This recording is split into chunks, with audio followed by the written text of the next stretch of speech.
A journalist and crew from the British broadcaster BBC were detained in Qatar earlier this month while gathering information for a report on migrant workers. Mark Lobel, the BBC journalist, has said that he and a cameraman, a translator, and a driver were arrested in Doha while gathering additional material for a report on accommodation for low-paid migrant workers. They spent 2 nights in jail and their equipment was confiscated. Qatar has said the group was detained because they trespassed on private property, which is against the law in Qatar just as it is in most countries. The BBC crew had been invited to Doha by the Qatar government to see new accommodation provided for migrant workers, in a tour arranged by the Qatar World Cup Organising Committee, which answers to FIFA, the international body responsible for the organization of football's major international tournaments, notably the World Cup. The Qatar government says the press tour for reporters from the UK, Europe, and the region, was designed to provide a better understanding of the challenges Qatar is facing, and the progress it is making, on the issue of migrant labor. Rights groups have criticized the working and housing conditions of laborers constructing new buildings in Qatar in the run-up to the 2022 FIFA World Cup. FIFA has said it will investigate the incident.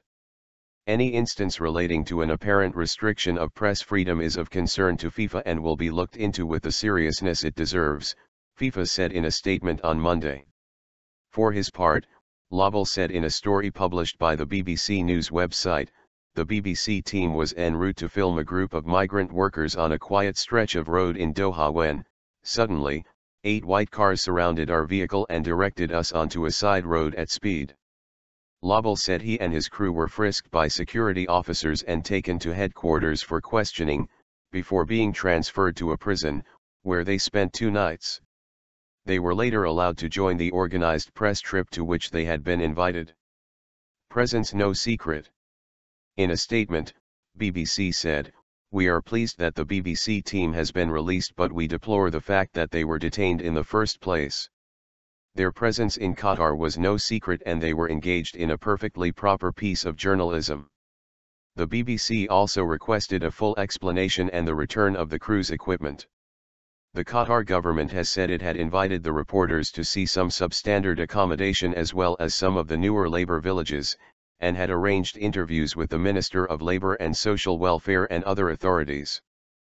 Perhaps anticipating that the government would not provide this sort of access, the BBC crew decided to do their own site visits and interviews in the days leading up to the planned tour. In doing so, they trespassed on private property, which is against the law in Qatar just as it is in most countries, the statement said. The journalists who took part in the press tour were given an opportunity for a comprehensive look at the problems Qatar is facing and the progress the government and the private sector are making to address those problems. They saw some of the worst labor villages and some of the best. The BBC was meant to be part of that tour and would have been if they had not chosen to break Qatar laws. The Qatar government statement continued, "Once the BBC reporter and his crew were released from detention, we tried to help them get the basic elements for the story they had missed. While the full program could not be duplicated, a separate one-on-one interview with the Minister of Labour and Social Welfare was arranged and they were able to tour a modern labour village. By trespassing on private property and running afoul of Qatar laws, the BBC reporter made himself the story. We sincerely hope that this was not his intention. Moreover, we deeply regret that he was unable to report the real story, which is that the government and the private sector are making significant progress in efforts to improve the lives and the labor conditions of guest workers in Qatar."